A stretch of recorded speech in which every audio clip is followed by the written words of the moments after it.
जय हिंद विद्यार्थी मित्रांनो। विद्यार्थी मित्रांनो, आज आपल्याला आपल्या महाराष्ट्र राज्यातील प्रशासकीय विभागांबद्दल माहिती जाणून घ्यायची आहे। तर आपल्या महाराष्ट्र राज्यामध्ये एकूण किती प्रशासकीय विभाग आहेत? कोणकोणते? कोकण विभाग, पुणे विभाग, नाशिक विभाग, छत्रपती संभाजीनगर विभाग, अमरावती विभाग, नागपूर विभाग। मग या सर्व 6 विभागांबद्दल मी माहिती विचारणार आहे, ती माहिती तुम्ही सांगायची आहे। सर्वात प्रथम येतो कोकण विभाग। या विभागात कोणतं क्षेत्र आहे या विभागाचं? कोकण। या विभागाचं मुख्य शहर कोणतं आहे? मुंबई। कोकण विभागात एकूण किती जिल्हे आहेत? 7। कोणते जिल्हे आहेत? मुंबई, उपनगर, ठाणे, पालघर, रायगड, रत्नागिरी, सिंधुदुर्ग। खूप छान। यानंतरचा विभाग आहे पुणे विभाग। पुणे विभागाचं क्षेत्र कोणतं येते? पश्चिम महाराष्ट्र। पुणे विभागाचं मुख्य शहर कोणतं आहे? पुणे। पुणे विभागात एकूण किती जिल्हे आहेत? 5। कोणते? पुणे, सातारा, कोल्हापूर, सांगली, सोलापूर। छान।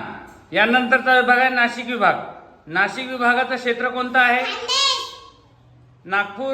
नाशिक विभागाचं मुख्य शहर कोणतं आहे? नाशिक। नाशिक विभागात एकूण किती जिल्हे आहेत? कोणते? नाशिक, धुळे, नंदुरबार, जळगाव, अहमदनगर। खूप छान। छत्रपती संभाजीनगर विभागाचं क्षेत्र कोणतं आहे? मराठवाडा। छत्रपती संभाजीनगर विभागाचं मुख्य शहर कोणतं आहे? छत्रपती संभाजीनगर। छत्रपती संभाजीनगर विभागात एकूण किती जिल्हे आहेत? 8। कोणकोणते? छत्रपती संभाजीनगर, बीड, जालना, धाराशिव, लातूर, रत्नागिरी, सिंधुदुर्ग। खूप छान। यानंतरचा विभाग आहे अमरावती विभाग। अमरावती विभागाचं मुख्य क्षेत्र कोणतं आहे? विदर्भ। मग विदर्भाचं मुख्य शहर कोणतं आहे? अमरावती। अमरावती विभागात एकूण किती जिल्हे आहेत? 5। कोणकोणते? अमरावती, अकोला, बुलढाणा, यवतमाळ, नाशिक। खूप छान। यानंतरचा विभाग आहे नागपूर विभाग। नागपूर विभागाचं क्षेत्र कोणतं आहे? विदर्भ। मग विदर्भाचं मुख्य शहर कोणतं आहे? नागपूर। नागपूर विभागात एकूण किती जिल्हे आहेत? 6। मग कोणते जिल्हे आहेत?